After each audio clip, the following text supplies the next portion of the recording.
This is Think Out Loud on OPB. I'm Dave Miller. Laurie Marker has spent about half a century with cheetahs. But she started, it seems, almost by accident. Marker moved to Oregon in the early 1970s to open the third winery in the state. She ended up working at the nearby wildlife safari to help support her business. That's when she first spent time with cheetahs, work that eventually led her to found the Cheetah Conservation Fund in Namibia and to create a dedicated wildlife reserve and research center for these large, fast, and vulnerable felines. Laurie Marker joins us now to talk about her life's work. It's great to have you on the show. Thank you very much. Very nice to meet you and be here. So, about 50 years ago, you moved to Oregon to open a winery. How did you end up working at what became known as Wildlife Safari? Well, I actually I brought a dairy goat herd with me. I moved up from Napa. And of course, at that point in time, the wine industry was just so new. And I had moved up to be a pioneer of the Oregon wine industry. But I needed a job, and my background had been with animals.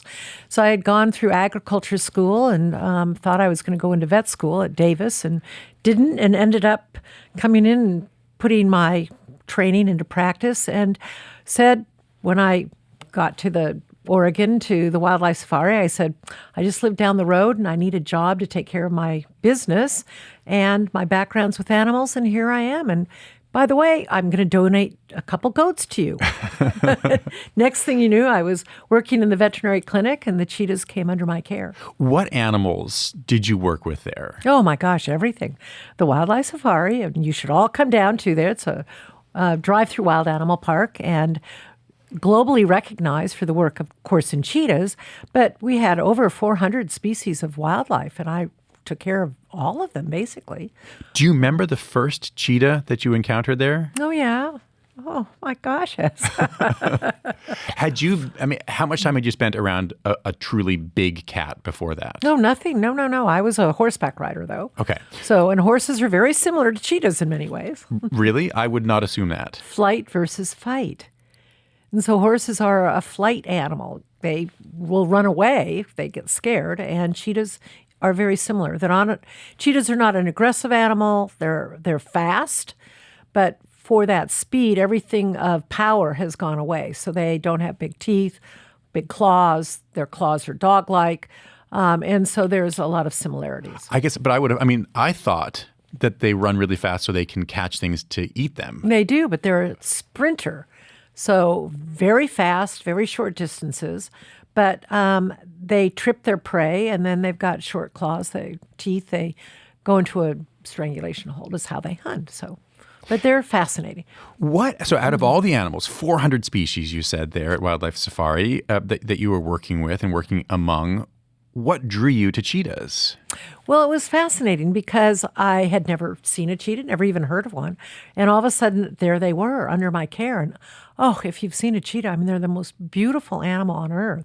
And their eyes just look all the way through you. And they hiss, they spat, they purr, they gurgle, they chirp like birds. And with that, they are so fast. And I was just caught and fascinated. And then I said, well, I want to know about cheetahs. And people said, well, we don't know very much about cheetahs.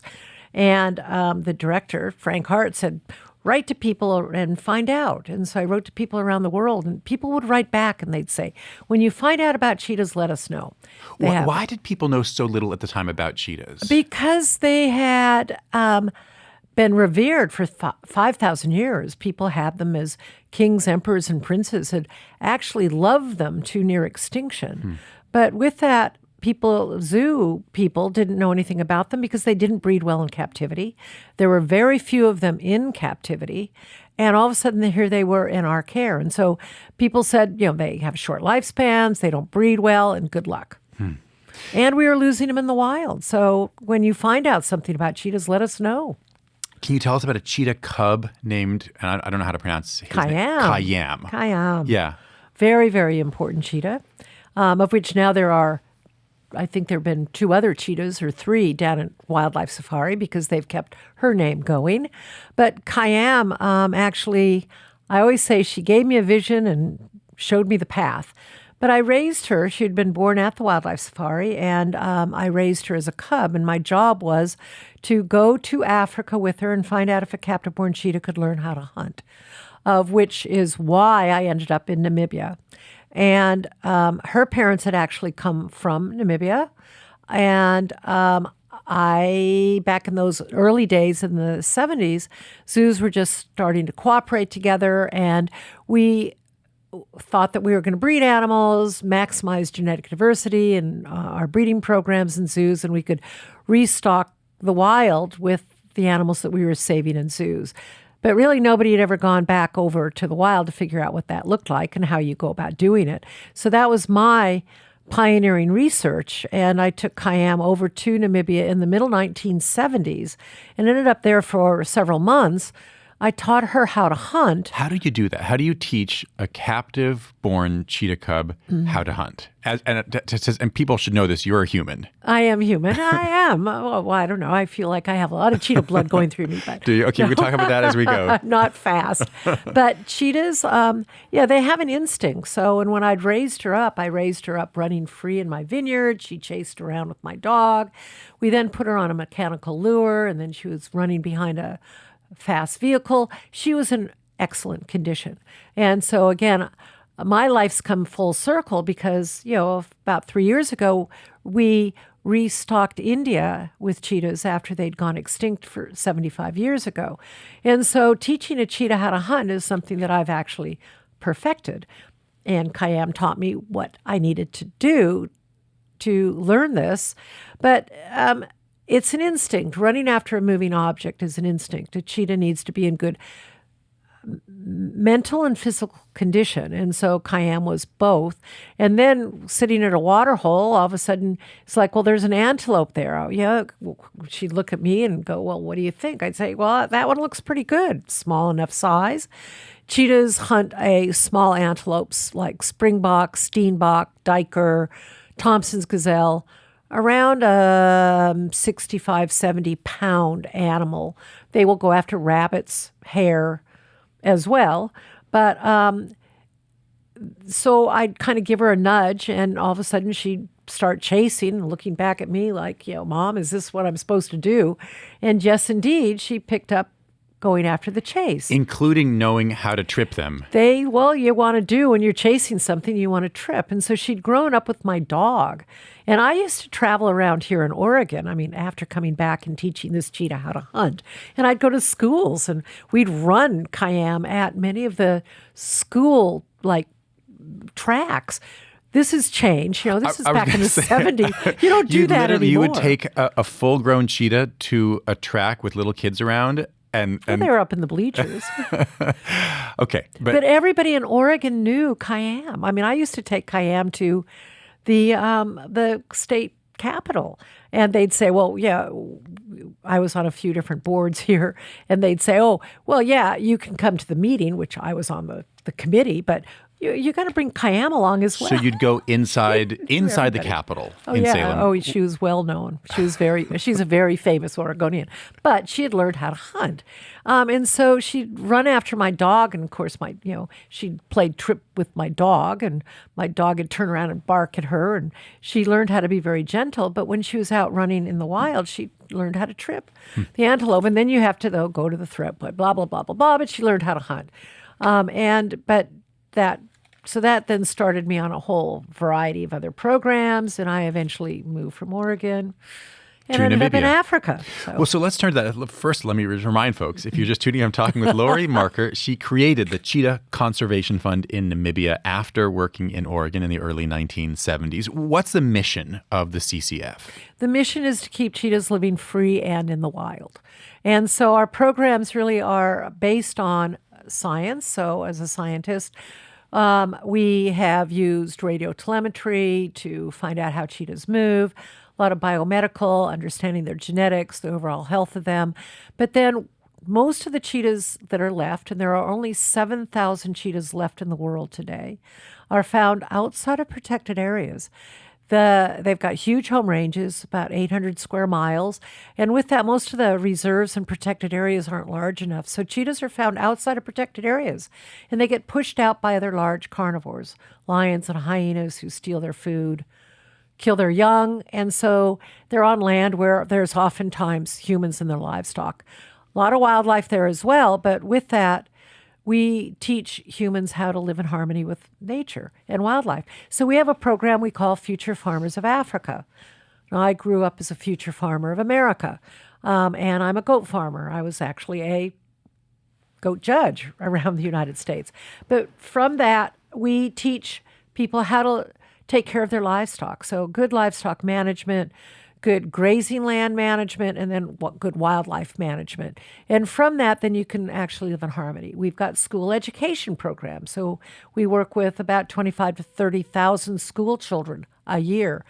We've developed an entire private reserve, which is about 160,000 acres, backing up onto a national park, where we're part of what's called a conservancy, where communities are working in harmony with the government to manage our wildlife and our natural resources so that it's an integrated system. Livestock and wildlife can live together. You know, it's interesting as you're describing this, what came immediately to mind is what seems to me to be an analog here of wolves and ranchers saying, yes, conservationists, you're talking about the importance of an apex predator, but it's just cutting into my bottom line. They're eating my cattle, they're eating my sheep, my whatever. How similar do you see these issues? Well, very much. And that's why, coming from Oregon, I mean, my eyes are wide open. I love my livestock, but I love wildlife. And we develop programs, some of which actually came from Oregon, the Livestock Guarding Dog Program. We actually have, for the last 30 years, been breeding and placing livestock guarding dogs with farming communities and teaching farmers to know that they don't have to lose their livestock. Livestock loss to a rancher and a farmer is oftentimes in their hands of changing that. Ranchers don't like to hear that, but the truth is that they play a role in the loss of their livestock. We can manage our livestock so that we don't lose it. For small stock, using a livestock guarding dog, and we use Anatolian Shepherds or Kangal dogs, which is an ancient breed. Over 6,000 years, it's been used in Turkey to protect livestock. And there are about 20 other different breeds of livestock guarding dogs, all from the old world, Europe. But the Anatolian Shepherd lives in such a way that it covers vast areas. It's got they're very, very intelligent, and so they're discerning, and they don't need a human to tell them what to do. We breed them and place them with our small stock goats and sheep, and they protect the livestock by marking territory, and a lot of it is avoidance by predators. Predators don't want to get hurt, and they hear a dog bark. They know that herd is protected, and we also place these dogs with cattle, calves. And for most predators, it's the smaller animals, so small stock goats and sheep, or the young of the cows. So usually under 6 months of age is when your most vulnerable cattle are, calves. And we have breeding seasons, which we encourage so that all your animals are bred at the same time, so your adult animals are more aggressive. But the dogs actually can act as a guardian. They bark loudly, and they will fight. Up against a pack of wolves, you need more than one dog. Probably 3 is usually what's recommended by my colleagues in, for instance, Turkey, who I've worked very closely with. And for animals like the cheetah, one will work great against like 200 to 300 head of small stock goats or sheep. So programs that we've developed in Namibia for 30 years, we publish everything that we do as well, have been used not only here in America, but throughout, again, Europe, South America. We can live in harmony with predators, but we don't often know those tools, and these tools are available. So that's a lot of what we've done, is developed good tools to teach people that they can live with predators, because predators are key to, yes, the health of our ecosystems. What role do predators like cheetahs play? Well, they're the best hunter in all of Africa. They feed the veld. They're also nature's doctors, so they weed out the slow and the dumb and the sick and the old, and they keep the wildlife populations healthy. They move populations through, you don't get overgrazing from the wildlife through these movements. So that's a really important thing. But they also feed the rest of your ecosystem. So biodiversity is much greater when you have a predator as your top predator because they feed everything else. So cheetahs, for instance, will eat rapidly, make a kill, eat rapidly, and then are either chased off by other large predators who then get to eat, or they eat their fill and they leave, and then you end up like feeding a jackal. And if the jackal gets fed, it's not going to be in your goat yard. And it feeds the birds of prey. It feeds all the small insects, other small mammals. And so they are actually the feeder and caretakers of our ecosystems. We were talking about Namibia earlier, but about 10 years ago, as I understand it, you opened a refuge in Somaliland for cheetahs rescued from illegal trade. Yes. What does that mean in the context of cheetahs, illegal trade? Well, it's an illegal wildlife pet trade where these animals are stolen from the wild. They're poached out of the wild. Either their mother's killed or they're chased away because cheetahs aren't that aggressive.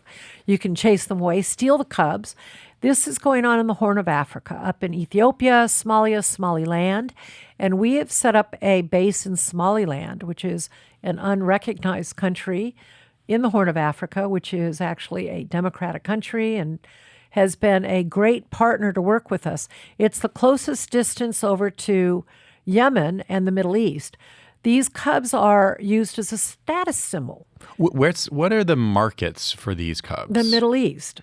So Saudi Arabia, UAE, of which those countries now have been working with us very closely on trying to stop the trade, but it's illegal. And they made very strict laws to stop it. And what we've done in Somaliland and Ethiopia have been doing a lot of training on, what is a cheetah? It is against the law for illegal wildlife trade. With that, though, when the animals get confiscated, we've had to develop a whole nother center up in Somaliland. So we have over 800 acres that have been developed. We have 127 cheetahs that we've had to now take care of just in the last 8 years. And is the idea, if these have been domestic cheetahs for their whole lives or for most of their lives, just kept as pets until police came and eventually brought them to you, will you have to take care of them for the rest of their lives, or can they be released? Well, these have come in as cubs. So people are smuggling them through Somaliland to get to the Middle East. And then they were intercepted before while they were still cubs. Yeah. But they have come to us usually in really poor condition. For every one cheetah that makes it into the pet trade, 4 or 5 of them usually die en route. We've now been able to intercept a lot of that and save so many of these animals. But if they make it into the Middle East, again, it's illegal. The people don't know how to care for them. So the animals only have a lifespan of maybe a year or 2. And then they fall in love with them. They want more. So we're trying to break all of that. So we've taken the programs we've developed in Namibia, for instance, and have put them into place there. A Future Farmer of Africa training program. We don't have the livestock guarding dogs there, but we have taught them a lot about good livestock management because the human-wildlife conflict is what's driven a lot of this trade as well. And there's so much poverty up in Ethiopia and Somaliland. Like Somaliland's the 3rd poorest country in the world. We're trying to look at livelihood development. We're teaching them how to better take care of their animals, but also putting conservancies into place where we've now developed conservancies and we're trying to develop a national park network. And all of this has just been done very, very rapidly because we've got to stop that trade. There's only 500 cheetahs left in the Horn of Africa. Because of our research, we've got a genetics lab down in Namibia. We've got veterinarians up in both Namibia and Somaliland. We do lots of training. But we're trying to stop the trade. But from Oregon, I want to also say that we work very closely with the Oregon State University system. And we have interns constantly with us in Namibia. We welcome people to come and do a tour in Africa, in Namibia with us. We've got a beautiful, huge national private reserve in our backyard, and we really welcome Oregon to join us and to go to our website, which is cheetah.org.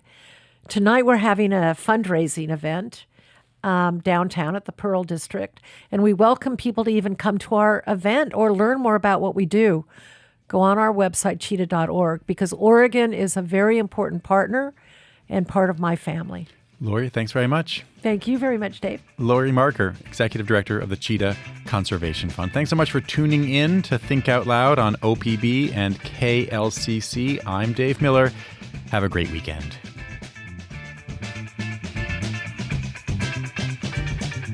Think Out Loud is supported by Steve and Jan Oliva, the Rose E. Tucker Charitable Trust, and Michael, Kristen, Andrew Kern, and Anna Sanford.